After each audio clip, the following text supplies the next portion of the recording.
영광의 세대 8-2 이삭을 위한 신부. 과연 이 일이 가능한가? 어떻게 해야 하늘과 교감하며 이 땅 위에 펼쳐지는 하나님의 일에 동참할 수 있는가? 그 시작은 십자가의 삶을 붙드는 것이다. 날마다 죽는 삶이 출발점이다. 날마다 죽는 삶은 사실 듣는 것만으로도 무섭다. 하지만 그리 어렵지는 않다. 왜냐하면 하나님께서 그분의 능력을 우리의 보잘것없는 능력과 바꿔주시기 때문이다. 오직 여호와를 앙망하는 자는 새 힘을 얻으리니. 이 구절을 문자 그대로 해석하면 여호와께서는 자기를 앙망하는 자와 능력을 교환하신다. 이것이 핵심이다. 여호와를 앙망하면 그분이 우리의 능력이 되신다. 당신은 그저 여호와를 선택하기만 하면 된다. 그러면 하나님께서 변화를 일으키실 것이다. 우리의 능력으로는 하나님의 말씀을 온전히 이뤄낼 수 없다. 하나님께서 해주셔야 한다. 두려워하지 말고 하나님을 선택하라. 그러면 하나님께서 말씀하실 것이다. 내 능력이 너의 힘이다. 내 자원이 너의 부족함을 채울 것이다. 내 지혜가 너의 무지함을 대신할 것이다. 아브라함이 나이가 많아 늙었고 여호와께서 그에게 범사의 복을 주셨더라. 아브라함이 자기 집 모든 소유를 맡은 늙은 종에게 이르되 청하건대 내 허벅지 밑에 내 손을 넣어라. 내가 너에게 하늘의 하나님 땅의 하나님이신 여호와를 가리켜 맹세하게 하노니 너는 내가 거주하는 이 지방 가나안 족속의 딸 중에서 내 아들을 위하여 아내를 택하지 말고 내 고향 내 족속에게로 가서 내 아들 이삭을 위하여 아내를 택하라. 종이 이르되 여자가 나를 따라 이 땅으로 오려고 하지 아니하거든 내가 주인의 아들을 주인이 나오신 땅으로 인도하여 돌아가리이까? 아브라함이 그에게 이르되 내 아들을 그리로 데리고 돌아가지 아니하도록 하라. 하늘의 하나님 여호와께서 나를 내 아버지의 집과 내 고향 땅에서 떠나게 하시고 내게 말씀하시며 내게 맹세하여 이르시기를 이 땅을 내 씨에게 주리라 하셨으니 그가 그 사자를 너보다 앞서 보내실지라. 내가 거기서 내 아들을 위하여 아내를 택할지니라. 만일 여자가 너를 따라오려고 하지 아니하면 나의 이 맹세가 너와 상관이 없나니 오직 내 아들을 데리고 그리로 가지 말지니라.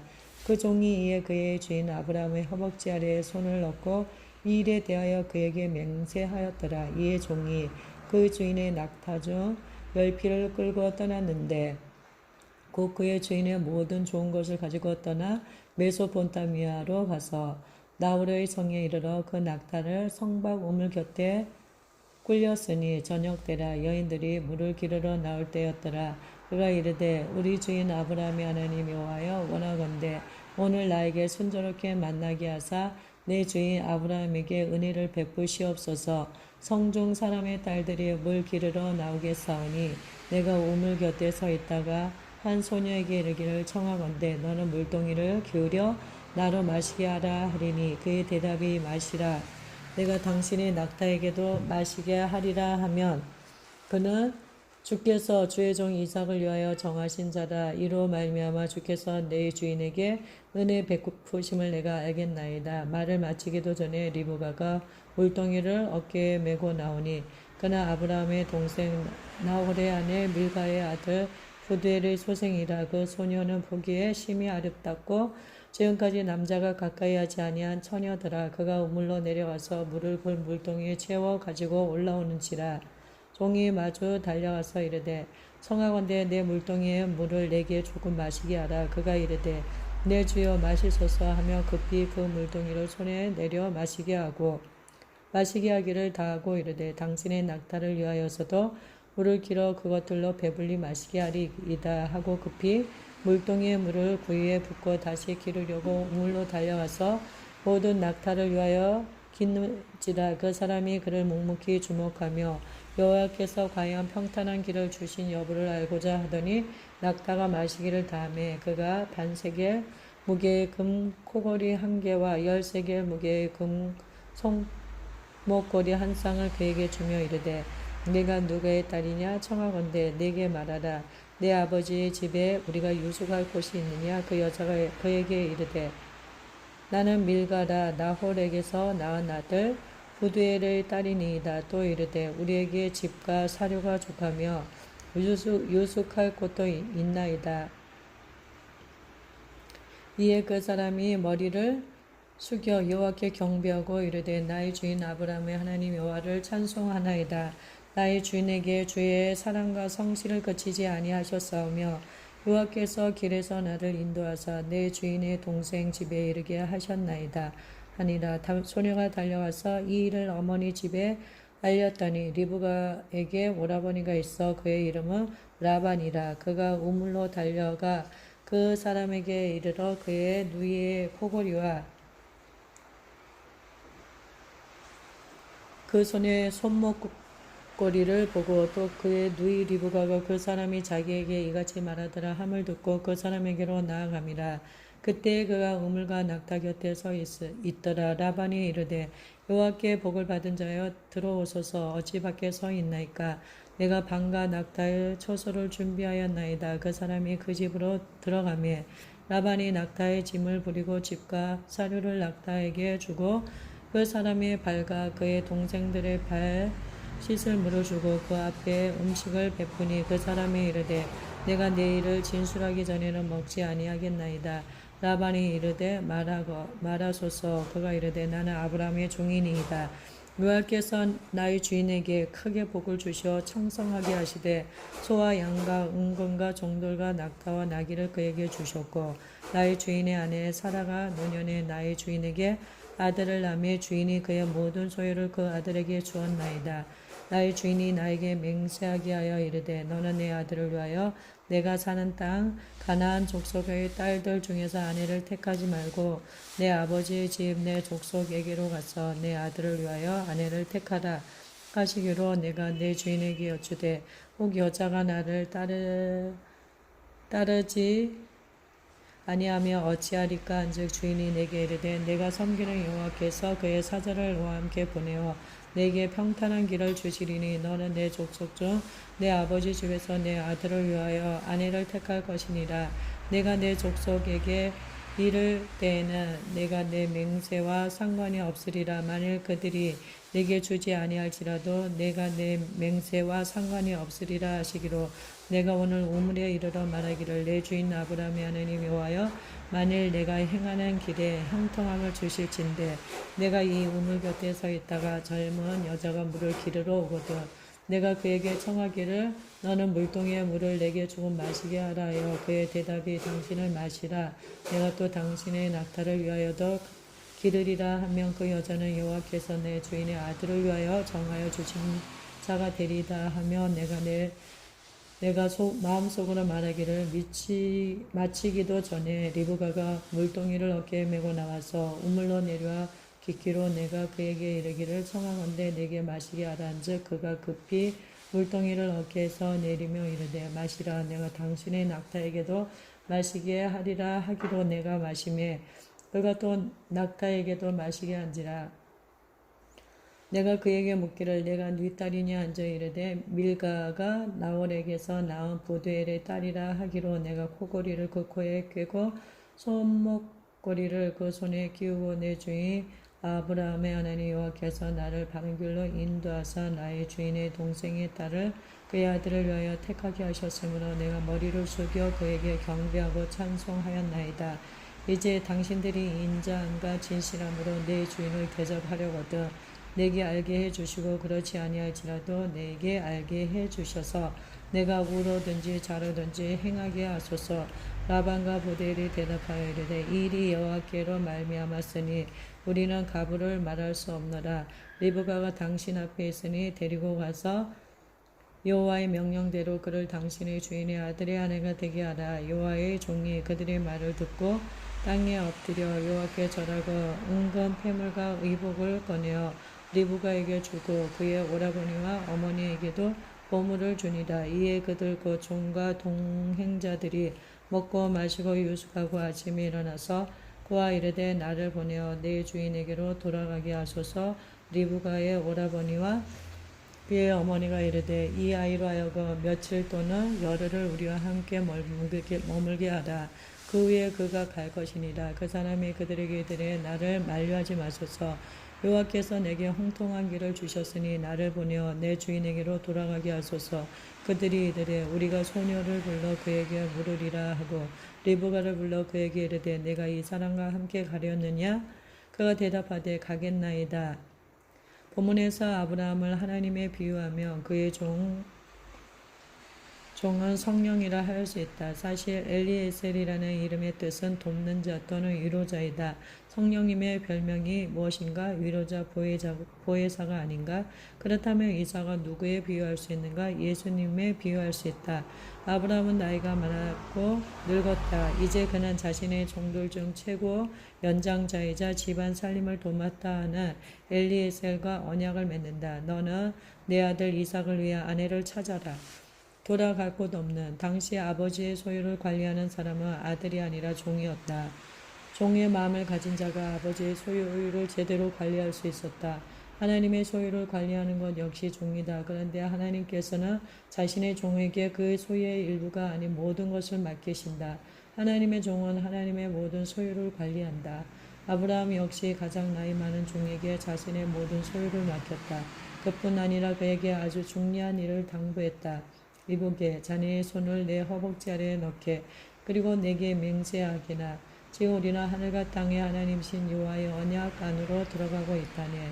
내 아들을 위해 아내감을 찾아오게나 그러나 지금 내가 거주하는 가나안의 딸들 중에서는 찾지 말게. 자네는 내 고향 내 가문으로 가서 거기서 내 아들 이삭을 위해 아내를 찾아 이곳으로 데려오게. 이에 그 종이 아브라함에게 대답하되 혹 그 여인이 저와 함께 이 땅으로 오지 않으려 한다며 그녀가 저와 함께 연락하지 아니하려 한다면 어떻게 해야 합니까? 주인님의 아들인 이삭을 그곳으로 데려가야 합니까? 절대 안 될 말이네. 내 아들을 그리로 데려가지 말게. 내 아들은 그리로 가선 안 돼. 절대로 그의 아내 될 사람이 이곳으로 와야 하네. 왜냐하면 나를 내 아버지 집 내 친척의 땅으로부터 이끌어내신 하늘의 하나님께서 내게 맹세하여 말씀하시기를 너와 내 후손에게 내가 이 땅을 주겠노라 하셨기 때문이네. 그러니 걱정하지 말고 가게나 하나님께서 천사를 자네에 앞서 보내실 것에 자네는 가서 내 아들의 아내감을 찾아 이곳으로 데려오면 되네. 만일 그 여인이 자네와 함께 연락하지 않으려 한다면 그걸로 그만일세. 자네는 이 맹세로부터 자유로워지네. 다시 말하지만 내 아들을 그리로 데려가지 말게나. 참 재미있는 내용이다. 창세기 22장에서 하나님은 아브라함의 믿음을 시험하셨다. 그리고 첫째 날 본격적인 시험이 시작되었다. 아브라함아 너는 하나님의 약속보다 약속의 하나님을 더 사랑하느냐? 이것이 그 시험의 골자였다. 이삭은 아브라함에게 주신 하나님의 약속이었다. 아브라함은 내 씨를 통해로 대변되는 수많은 하나님의 말씀이 이삭을 통해 이루어지리라 기대했을 것이다. 대부분의 사람들이 모르는 사실은 이삭이 모리아 산에서 번제로 드려졌을 당시 그의 나이가 30에서 34살 정도였다는 것이다. 그런데 이삭이 제물로 바쳐진 바로 그 자리에서 예수님이 십자가에 달리셨다. 그것도 이삭과 비슷한 나이의 말이다. 모리아산 사건 이후 성경은 아브라함의 이야기를 이어간다. 그러나 이삭의 이야기는 한동안 등장하지 않는다. 그 다음으로 이삭의 이름이 나오는 것은 그가 신부를 맞이할 때이다. 예수님 또한 십자가에서 죽으신 후 이틀간 자취를 감추셨다. 그 이틀의 하루를 1000년으로 환산하면 2000년이다. 예수님이 승천하신 때부터 오늘까지 대략 2000년이 지났다. 장차 우리가 주님을 보게 될 것은 신부와 신랑이 만나는 혼인잔치에서이다. 이삭이 제물로 바쳐진 후 한동안 성경에 나타나지 않다가 결혼할 즈음 다시 등장한 것처럼 예수님도 제물로 바쳐지고 승천하신 후 장차 이루어질 혼인잔치 때 다시 나타나실 것이다. 그러므로 이삭의 결혼은 창세기에 나타난 복음이라 할 수 있다. 그 종이 이에 그의 주인 아브라함의 허벅지 아래에 손을 넣고 이 일에 대하여 그에게 맹세하였더라. 이에 종이 그 주인의 낙타 중 10피를 끌고 떠났는데 창세기 24장 9절에서 10절 성경에서 10이라는 숫자는 시험을 의미한다. 그러므로 10이라는 수의 의미를 생각하며 위 구절을 이렇게 해석할 수 있다. 낙타 10마리는 무언가를 시험하기 위한 도구가 되겠군. 주인의 모든 소유물이 엘리에셀의 손에 들려 있다. 그는 자리에서 일어나 메소포타미아 나홀의 도시를 향해 연락하기 시작했다. 길을 가다가 사라지기 위해서 말이다. 그는 저녁쯤 도시 외곽 우물가에 도착하여 낙타를 끌려 앉혔다. 저녁 때는 여인들이 집 밖으로 나와 물을 깃는 시간대이다. 이제부터 정말 재미있는 이야기가 시작된다. 그 우물의 이름은 라티로이인데 뜻은 나를 지켜보시는 살아있는 그분의 우물이다. 혹은 하나님의 임재의 우물로도 해석할 수 있다. 성경에서 물은 종종 하나님의 말씀이나 성령을 상징한다. 그러므로 이 우물은 우리 안에 생명수의 강이 흐르고 있다는 사실과 우리가 그 물을 깊이 퍼올려야 한다는 점을 알려준다. 저희 그리고 그 너머에 그는 낙타를 끌려 앉힌 후 기도했다. 우리 주인 아브라함의 하나님 여호와여, 원하건대 오늘 나에게 순조롭게 만나게 하사 내 주인 아브라함에게 은혜를 베푸시옵소서. 성중 사람의 딸들이 물 기르러 나오겠사오니 내가 우물 곁에 서 있다가 한 소녀에게 이르기를 청하건대 너는 물동이를 기울여 나로 마시게 하라. 그러니 그의 대답이 마시라. 내가 당신의 낙타에게도 마시게 하리라 하며 그는 주께서 주의 종 이삭을 위하여 정하신 자라. 이로 말미암아 주께서 내 주인에게 은혜 베푸시기를 내가 알겠나이다. 창세기 24장 12절에서 14절. 엘리에셀은 나를 지켜보시는 살아있는 그분의 우물에 도착했다. 그리고 아브라함의 가족 중 자신이 찾아야 할 언약 백성에게서 특별한 면모가 나타나길 바랐다. 그가 이삭의 아내감에게서 발견하고 본 특별한 면모는 다름 아닌 종의 마음이었다. 그녀에게서 교만은 죽고 겸손이 드러나길 바란 것이다. 나를 지켜보시는 살아있는 그분의 우물의 의미가 우리에게 말해주는 원리는 이것이다. 우리는 자신의 그릇 안에 담긴 것만을 쏟아낼 수 있다. 당신은 그 우물에서 말씀의 물을 길어 올려야 한다. 그래야 하며 그 말씀의 물을 섭취하여 자신의 그릇 안에 담을 수 있다. 당신은 자신의 그릇에 무엇을 담을 것인가? 말을 마치기 전에 리브가가 물동이를 어깨에 메고 나오니 그는 아브라함의 동생 나홀의 아내 밀가의 아들 부두엘의 소생이라. 창세기 24장 15절. 여인들은 오른쪽 어깨에 물동이를 쥐고 있다. 그런데 오른쪽 어깨는 거룩한 통치를 상징한다. 그리고 물동이는 진흙으로 빚은 것인데 진흙은 육체를 상징한다. 이제 그림을 그려보자. 진흙으로 빚은 물동이 안에 물이 담겨 있고 그 물동이는 거룩한 통치의 보좌 위에 올려져 있다. 그들은 오른손으로 물동이를 붙잡는데 오른손은 보다 더 큰 복을 상징한다. 리브가는 물을 기르러 나왔고 엘리에셀은 그녀를 만나러 달려갔다. 청하건대 내 물동이의 물을 내게 조금 마시게 하라. 리브가가 대답했다. 내 주여 마시소서. 그녀는 손으로 물동이를 내려 그에게 기울였고 그는 물을 마셨다. 리브가는 성령이 개입하심에 즉각 반응했다. 이처럼 즉각적인 반응을 보인 것으로 미루어 짐작할 때 그녀의 마음속에는 종의 태도가 자리하고 있었음이 분명하다. 그녀는 남의 눈에 자신이 어떻게 비칠지 신경 쓰지 않았다.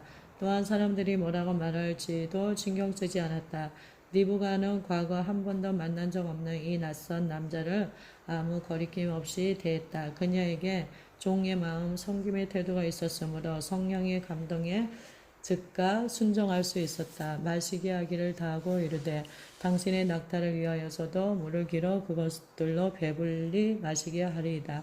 하고 급히 물동이의 물을 그 구유에 붓고 다시 기르려고 우물로 달려가서 모든 낙타를 위하여 깃는지라. 창세기 24장 19절에서 24. 이 구절을 읽고 당신은 이렇게 생각할지도 모른다. 낙타가 마실 물을 깁는데 무슨 어려움이 있겠어? 물동이 몇 번 우물에 담갔다 빼면 그만일 텐데. 하지만 낙타 한 마리가 한 번에 돌이키는 물의 양은 680에서 1360리터 정도이다. 게다가 이 낙타들은 광야 길을 950km나 지나온 상태라 심히 목이 말랐을 것이다. 그뿐 아니라 리브가가 물을 줘야 할 낙타는 총 10마리이다. 도대체 얼마만큼의 물을 길어야 이 모든 낙타를 배불리 마시게 할 수 있을까? 한번 계산해 보라. 이것은 1시간 정도에 끝날 노동이 아니다. 종의 마음과 섬김의 태도를 지녀야만 할 수 있는 일이다. 엘리에셀이 성하지도 않았지만 리브가는 그의 기도대로 자원하여 이 일을 하겠노라 말했다. 이만한 표적이 어디 있는가? 시험 통과. 하나님 나라의 백성 대부분은 절반 정도 혹은 일부분만 순종하려 한다. 완주할 때까지 계속 달리는 사람은 극히 적다. 지금 나는 일순간의 열정을 말하는 것이 아니라 인생 전반에 걸친 열정에 대해 이야기하고 있다. 성경은 우리 모두가 달리기 경주를 한다고 말한다. 나는 한때 장거리 달리기 선수로서 매일 1.5에서 3km 정도를 뛰었다. 운동장을 몇 바퀴씩 돌고 나면 온몸의 기운이 다 빠져나간다. 이제 마지막 한 바퀴만 남겨놓은 채 전속력을 낸다. 이때 사람들은 결승선의 테이프를 준비한다. 드디어 결승선이 눈에 들어온다. 하지만 남은 힘, 마지막 땀 한 방울까지 다 쥐어짜야 하는 순간이다. 호흡은 가빠지고 머릿속은 하얘진다. 내가 왜 뛰는 거지? 몸이 힘드니 별 생각이 다 든다. 하지만 결승선이 있으므로 끝까지 달린다. 지금 결승선 테이프가 우리 눈앞에 펼쳐졌다. 지금은 하나님의 임재의 의무를 더 깊이 파야 할 때이다. 우리 안에 남아있는 모든 것을 쥐어짜 끝까지 나아가야 한다. 그래야만 내 눈앞에 놓인 하나님의 약속을 거머쥘 수 있다. 결승선을 통과하며 내 삶에 그의 약속이 온전히 이루어질 것이다. 경주를 하다 보면 이동과 같은 놀라운 선물도 맛보게 된다. 그러나 당신은 이런 것에 한눈 팔지 말고 십자가의 죽음을 끌어안아야 한다. 그러므로 종의 마음, 섬김의 태도를 견지하라. 과연 이 낙타들은 어떤 모습이었을까? 리브가는 낙타들에게 물을 주기 위해 임재의 우물 깊은 곳까지 물동이를 내렸다. 첫 번째 낙타는 질병의 낙타였다. 리브가는 임재의 우물에 물동이를 내려 물을 기른 후 여물통에 쏟았다. 그가 채찍에 맞음으로 너희는 남을 얻었나니. 그녀는 이 낙타가 충분히 마실 때까지 계속해서 물을 떠왔다. 리브가는 결국 승리를 거머쥐었다. 시험을 통과한 것이다. 그 다음 낙타는 부족함의 낙타였다. 리브가는 이 낙타에게 물을 주기 위해 임재의 우물에 물동이를 내렸다. 나의 하나님이 그리스도 예수 안에서 영광 가운데 그 풍성한 대로 너희 모든 쓸 것을 채우시리라. 이 낙타가 마시고 배부르기까지 리브가는 계속 물을 길어 여물통에 쏟았다. 낙타는 대략 1360리터의 물을 마셨을 것이다. 리브가는 10마리 낙타 모두에게 말씀의 물, 하나님의 임재의 우물물을 충분히 마실 수 있게 해주었다. 그러는 동안 그녀는 자기 앞에 놓인 시험을 통과했다. 우리가 가는 길에 온갖 종류의 시험이 놓여 있다. 리브가는 그 모든 시험을 어떻게 이겨내야 하는지를 보여주는 모범이다. 우리 안에 있는 임재의 우물에서 하나님 말씀을 어떻게 기를 수 있는가? 하나님께서 말씀하신 대로 하면 된다. 당신은 그 말씀을 선포할 수 있다. 100번이어야 좋고 360번이어도 좋다. 하나님 말씀을 선포하라. 당신은 말씀의 백성이다. 순수한 섬김의 정신.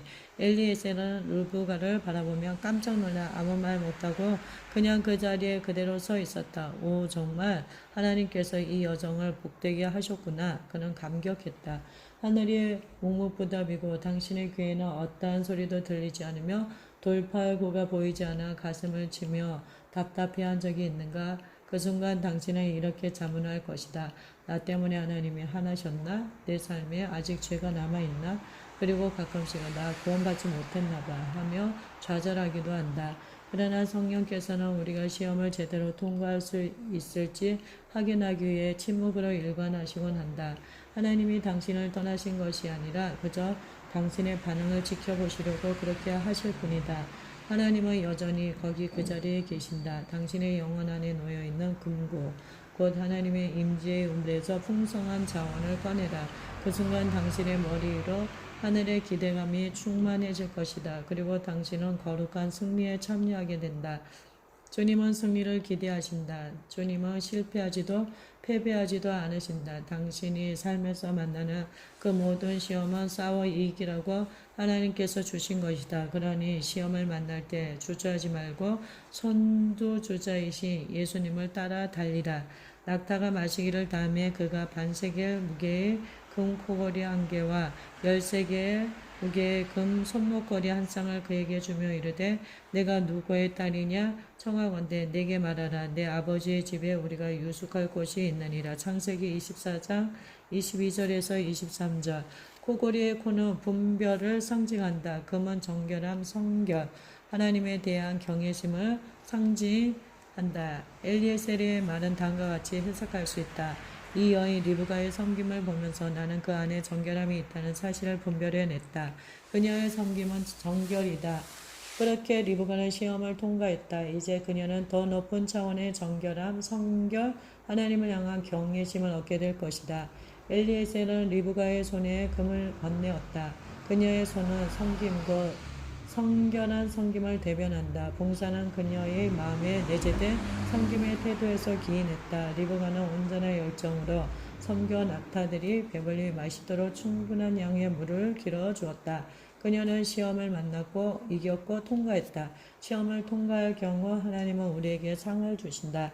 이제 당신들이 인자함과 진실함으로 내 주인을 대접하려거든 내게 알게 해주시고 그렇지 아니할지라도 내게 알게 해주셔서 내가 우로든지 좌로든지 행하게 하소서. 라반과 부두엘이 대답하여 이르되 이 일이 여호와께서 말미암으니 우리는 가부를 말할 수 없노라. 리브가가 당신 앞에 있으니 데리고 와서 여호와의 명령대로 그를 당신의 주인의 아들의 아내가 되게 하라. 창세기 24장 49에서 51. 이후 엘리에셀은 리브가의 오라비와 어머니에게 값진 것들을 건네었다. 엘리에셀과 그녀의 식구들은 밤새도록 먹고 마시며 이야기를 나누었다. 그 다음날 리브가의 어머니와 오라비가 말했다. 이 아이로 하여금 며칠 동안 열흘을 우리와 함께 머물게 하라. 창세기 24장 55. 엘리에셀이 대답했다. 나를 만류하지 마소서. 여호와께서 내게 형통한 길을 주셨으니 나를 보내어 내 주인에게로 돌아가게 하소서. 창세기 24장 56. 이에 그들은 리브가가 결정하도록 이 일을 그녀의 손에 맡겼다. 그들이 이르되 우리가 소녀를 불러 그에게 물으리라. 기억하라. 리브가의 순수한 분별, 순수한 섬김, 그리고 종의 마음을 말이다. 그들은 리브가를 불러 물었다. 내가 이 사람과 함께 가려느냐? 순수한 분별, 순수한 섬김, 종의 마음을 지닌 리브가는 선뜻 대답했다. 가겠나이다. 방금 나는 독자들에게 몇몇 열쇠를 건네었다. 우리가 이해하고 받아들여야 할 열쇠는 첫째, 십자가에서 죽는 삶이다. 하나님께서 우리의 마음속 동기를 깨끗이 씻어 주셔야 한다. 하나님께서 우리 입술의 말을 깨끗이 씻어 주셔야 한다. 심지어 언급조차 하고 싶지 않은 추악한 죄까지도 일일이 다뤄 주셔야 한다. 그렇게 하나님이 행하시도록 허락해 드리라. 우리는 종의 마음을 견지해야 한다. 이것은 단순한 섬김의 태도가 아닌 노예 정신에 가까운 자세였다. 참된 섬김의 태도를 지니려면 이 세상에서 우리가 가진 모든 것이 우리의 소유가 아니라는 사실부터 깨달아야 한다. 모든 것이 하나님의 것이다. 우리는 한낱 관리인이 지나지 않는다. 심지어 성령의 은사도 내 삶의 부르심도 내 것이 아니다. 은사는 하나님의 것이다.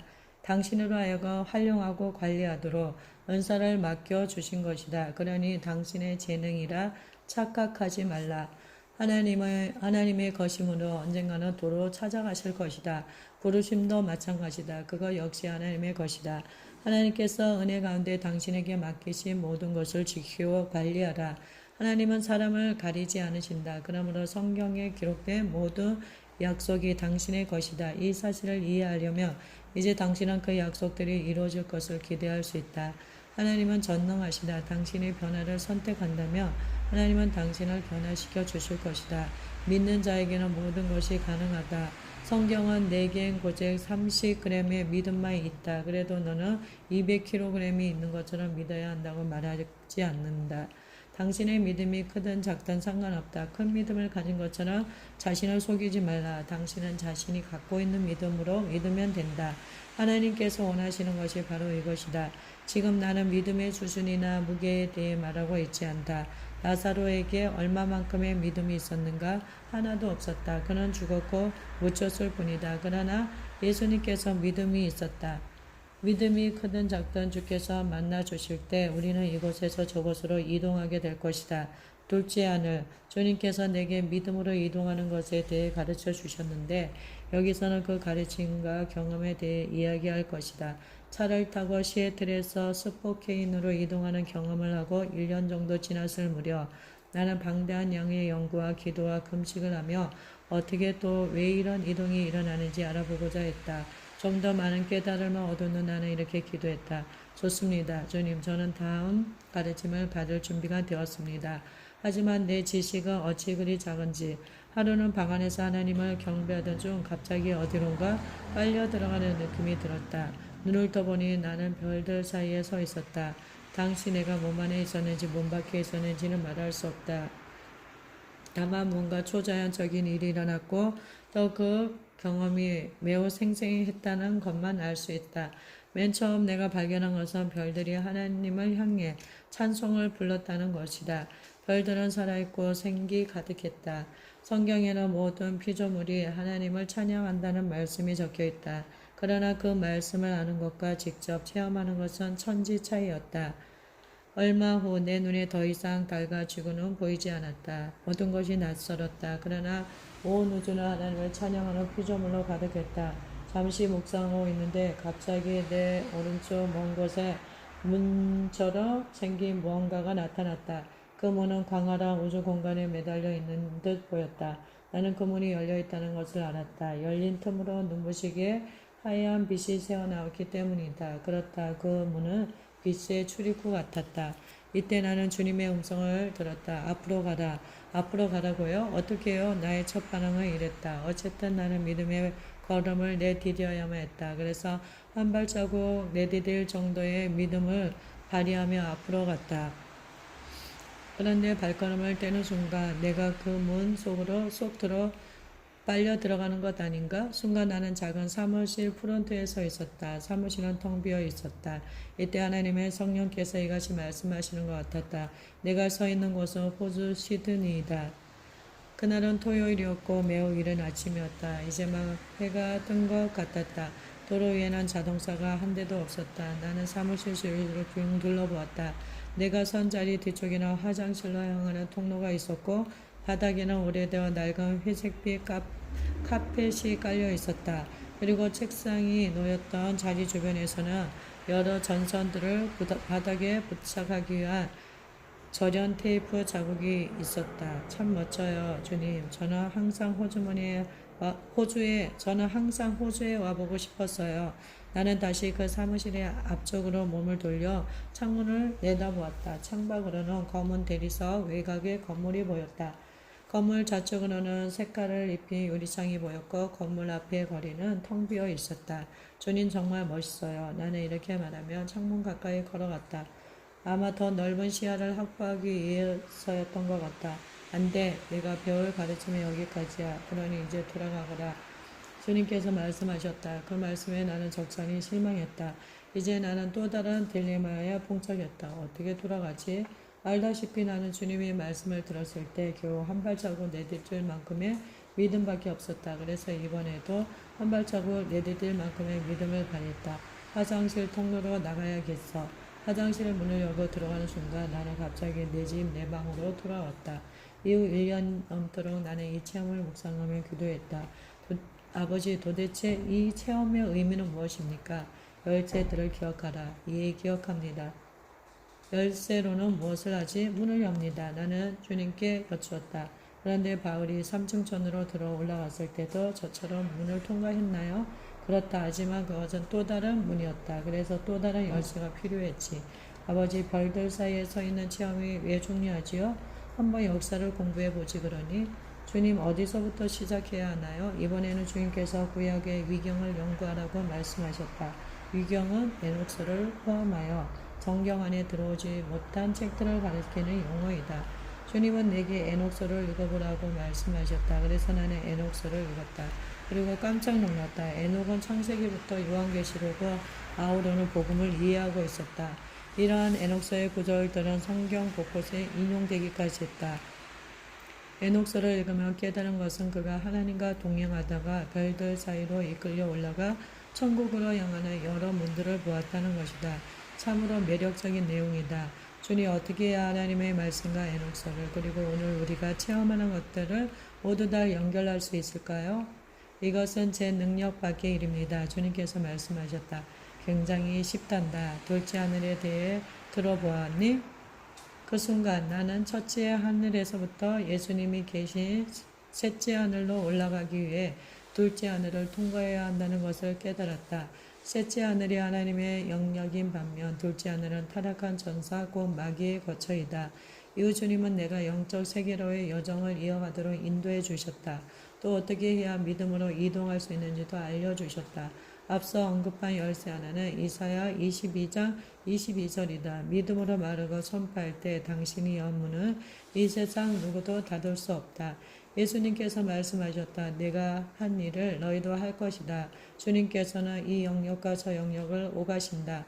하나님의 말씀을 가감하지 않고 그 말씀 그대로를 진리로 받아들이는 자녀들에게는 놀라운 모험이 시작될 것이다. 우리는 이 땅을 살아가는 초자연적 존재로서 예수 그리스도의 보혈을 의지하여 영계와 자연계를 자유롭게 넘나들 수 있다. 주님의 보혈이 이 일을 가능케 한다. 선택하라. 그가 변화시켜 주실 것이다.